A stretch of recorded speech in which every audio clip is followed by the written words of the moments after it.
بسم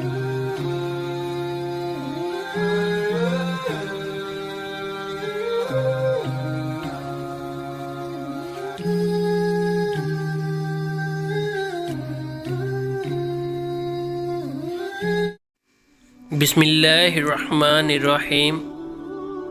تمام لوگ ایک مرتبہ درود شریف پڑھ لیں۔ جو شخص ایک مرتبہ درود شریف پڑھتا ہے اللہ پاک اس پر 10 مرتبہ رحمت فرماتا ہے، صلی اللہ علیہ وآلہ وسلم۔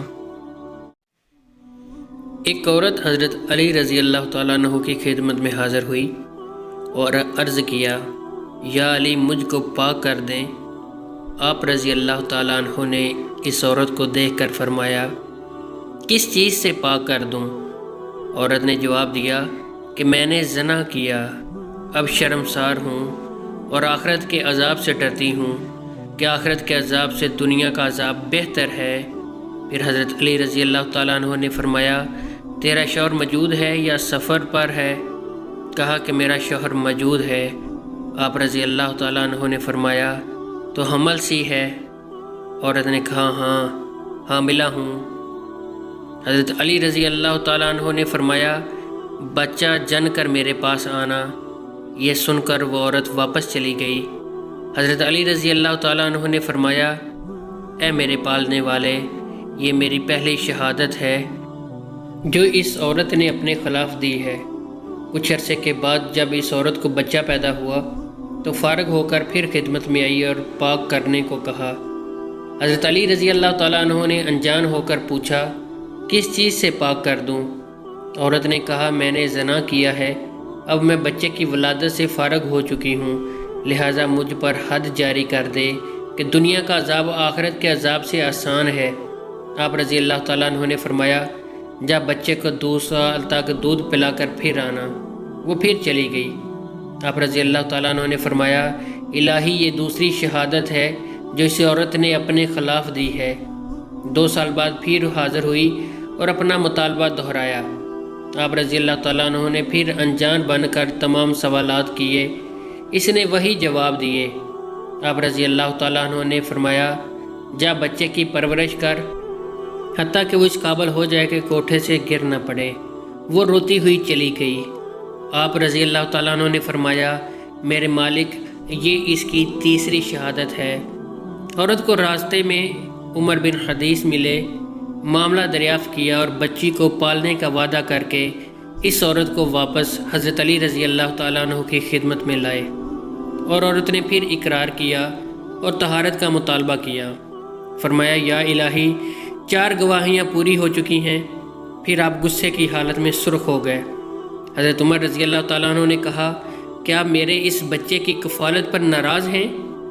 آپ رضی اللہ تعالیٰ عنہ نے فرمایا، اس عورت کو 4 دفعہ قرار کر لینے کے بعد اب یہ کیا کہتا ہے؟ میں نے اس عورت کو حد کی تکلیف سے بچنے کے لیے یہ راہ شرعی بتائی جو تیری غلطی کی وجہ سے ختم ہو گئی، ورنہ خداوند کریم مرنے کے بعد اس معاف کر دیتا۔ اس کے بعد جناب امیر منبر پر تشریف لائے، مؤذن سے کہا، اذان دو۔ تمام اہل شہر اذان سنتے ہی مسجد میں آ گئے۔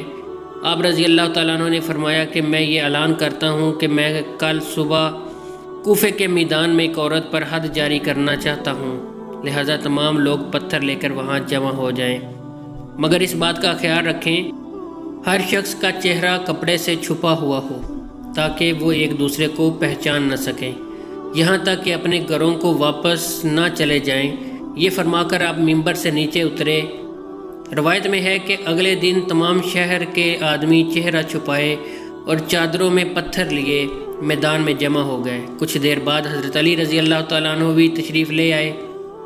عورت کو باہر نکالا گیا۔ آپ رضی اللہ تعالیٰ عنہ نے حکم دیا کہ ایک گڑھا کھودا جائے جس میں اس عورت کو کمر تک دفن کر دیا جائے اور باقی حصہ باہر رہنے دیا جائے۔ ایسا ہی کیا گیا۔ پھر آپ رضی اللہ تعالیٰ عنہ نے فرمایا، اے لوگو، خداوند عالم نے اپنے نبی صلی اللہ علیہ وآلہ وسلم سے یہ عہد لیا تھا کہ کوئی ایسا آدمی جس کی گردن پہ خود کوئی حد ہو کسی پر حد جاری نہیں کر سکتا۔ ایسا کوئی آدمی اس عورت پر پتھر نہ مارے جس کی اپنی گردن پر کوئی حد ہو۔ یہ سنتے ہی تمام آدمی واپس چلے گئے، صرف خاندان رسول صلی اللہ علیہ وآلہ وسلم کے افراد حضرت علی، حضرت حسن، حضرت حسین رضی اللہ تعالیٰ عنہ رہ گئے، جنہوں نے حد جاری کی۔ ایک بار کسی بکارا نے کفار سے سوال کیا، انہوں نے مذاقاً امیر المومنین حضرت رضی اللہ تعالیٰ عنہ کے پاس بھیج دیا، جو کہ شام میں تشریف فرما تھے۔ اس نے حاضر ہو کر دست سوال دراز کیا۔ آپ رضی اللہ تعالیٰ عنہ نے 10 بار درود شریف پڑھ کر اس کی ہتھیلی پر دم کر دیا اور فرمایا، مٹھی بند کر لو اور جن لوگوں نے بھیجا ہے ان کے سامنے جا کر کھول دو۔ کفار ہنس رہے تھے کہ خالی پھونک مارنے سے کیا ہوتا ہے، مگر جب سائل نے ان کے سامنے جا کر مٹھی کھولی تو ان میں 1 دینار تھا۔ یہ کرامت دیکھ کر کافر مسلمان ہو گئے۔ ایک حبشی غلام جو کہ امیر المومنین سے بہت محبت کرتا تھا، شامت اعمال سے اس نے ایک مرتبہ چوری کر لی۔ لوگوں نے اس کو پکڑ کر دربار خلافت میں پیش کر دیا اور غلام نے اپنے جرم کا اقرار بھی کر لیا۔ امیر المومنین حضرت علی رضی اللہ تعالیٰ عنہ نے حکم شرعی نافذ کرتے ہوئے اس کا ہاتھ کاٹ دیا۔ جب وہ اپنے گھر کو روانہ ہوا تو راستے میں حضرت سلمان فارسی رضی اللہ تعالیٰ عنہ اور ابن القوا سے ملاقات ہوئی۔ اس شخص سے پوچھا، تمہارا ہاتھ کس نے کاٹا؟ تو غلام نے کہا، حضرت علی رضی اللہ تعالیٰ عنہ نے۔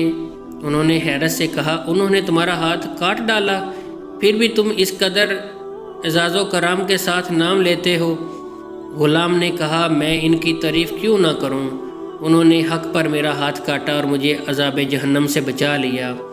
حضرت سیدنا سلمان فارسی رضی اللہ تعالیٰ عنہ نے دونوں کی گفتگو سنی اور حضرت علی رضی اللہ تعالیٰ عنہ سے اس کا تذکرہ کیا تو آپ رضی اللہ تعالیٰ عنہ نے اس غلام کو بلوایا اور اس کا کاٹا ہوا ہاتھ کلائی پر رکھ کر رومال سے چبا دیا، پھر پڑھنا شروع کر دیا۔ میں ایک غیبی آواز آئی، کپڑا ہٹاؤ۔ جب لوگوں نے کپڑا ہٹایا تو غلام کا کٹا ہوا ہاتھ کلائی سے اس طرح جڑ گیا کہ کہیں کٹنے کا نشان تک نہ تھا۔ ایک مرتبہ نہر فراغ میں ایک ایسی خوفناک طغیانی آ گئی، یعنی سیلاب آ گیا کہ سیلاب میں تمام کھیتیاں غرق ہو گئیں، یعنی ڈوب گئیں۔ لوگوں نے حضرت علی رضی اللہ تعالیٰ عنہ کی بارگاہ میں بے کس فریاد کی۔ آپ فوراً اٹھ کر کھڑے ہوئے اور رسول اللہ صلی اللہ علیہ وآلہ وسلم کا جبہ منہ پر مبارک اور امامہ مقدس و چادر مبارک زیب تن فرما کر گھوڑے پر سوار ہوئے۔ حضرت حسنین رضی اللہ تعالیٰ عنہ اور دیگر حضرات بھی ہمراہ چل پڑے۔ آپ رضی اللہ تعالیٰ عنہ نے 2 رکعت نماز ادا کی، پھر پل پر تشریف لا کر اپنے اساسی نہر فرات کی طرف اشارہ کیا تو اس کا پانی 1 گز کم ہو گیا۔ پھر دوسری مرتبہ اشارہ فرمایا تو مزید 1 گز کم ہو گیا۔ جب تیسری مرتبہ اشارہ کیا تو 3 گز پانی اتر گیا اور سیلاب ختم ہو گیا۔ لوگوں نے التجا کی، یا امیر المومنین بس کیجئے، یہ کافی ہے۔ مقام صفین جاتے ہوئے حضرت علی رضی اللہ تعالیٰ عنہ کا ایک لشکر ایسے میدان سے گزرا جہاں پانی نہیں تھا۔ پورا لشکر پیاس کی شدت سے بےتاب ہو گیا۔ وہاں ایک گرجا تھا۔ اس کے راہب نے بتایا کہ یہاں سے 14 کلومیٹر کے فاصلے پر پانی مل سکے گا۔ کچھ حضرات وہاں جا کر پانی پینے کی اجازت طلب کی۔ یہ سن کر آپ رضی اللہ تعالیٰ عنہ اپنے کھچر پر سوار ہو گئے اور ایک جگہ کی طرف اش کر کے کھودنے کا حکم فرمایا۔ کھدائی شروع ہو گئی۔ ایک پتھر ظاہر ہوا، اسے نکالنے کی تمام تر کوششیں ناکام ہو گئیں۔ یہ دیکھ کر حضرت علی رضی اللہ تعالیٰ عنہ سواری سے اترے اور دونوں ہاتھ کی انگلیاں اس پتھر کی دراڑوں میں ڈال کر زور لگایا تو وہ پتھر نکل پڑا اور اس کے نیچے سے ایک نہایت صاف، شفاف اور شیریں میٹھے پانی کا چشمہ ابل پڑا اور تمام لشکر اس سے سراب ہو گیا۔ لوگوں نے جانوروں کو بھی پانی پلایا اور مشکیزیں بھی بھر لیے۔ پھر آپ رضی اللہ تعالیٰ عنہ نے وہ پتھر اس کی جگہ پر رکھ دیا۔ گرجا گھر جا کر عیسائی راہب یہ کرامت دیکھ کر حضرت علی رضی اللہ تعالیٰ عنہ کی خدمت میں عرض گزار ہوا کہ آپ نبی ہیں؟ فرمایا نہیں۔ پوچھا کیا آپ فرشتے ہیں؟ فرمایا نہیں۔ اس نے کہا پھر آپ کون ہیں؟ فرمایا میں پیغمبر رسول صلی اللہ علیہ وآلہ وسلم کا صحابی ہوں اور مجھ کو تاجدار رسالت صلی اللہ علیہ وآلہ وسلم نے چند باتوں کی تاکید فرمائی۔ اتنا سنتے ہی وہ عیسائی راہب کلمہ شریف پڑھ کر مشرف باسلام ہو گیا۔ آپ رضی اللہ تعالیٰ عنہ نے فرمایا تم نے اتنی مدت تک اسلام قبول کیوں نہ کیا؟ راہب نے کہا ہماری کتابوں میں یہ لکھا ہوا ہے کہ اس گرجا گھر کے قریب پانی کا ایک چشمہ پوشیدہ ہے، اس چشمے کو وہی شخص ظاہر کرے گا جو نبی ہوگا۔ یہ نبی کا صحابی چنانچہ میں اور مجھ سے پہلے بہت سا راہب اس گرجا گھر میں اسی انتظار میں مقیم رہے۔ آپ رضی اللہ تعالیٰ عنہ نے یہ چشمہ ظاہر کر دیا تو میری مراد بھر آئی، اس لیے میں نے دین اسلام قبول کر لیا۔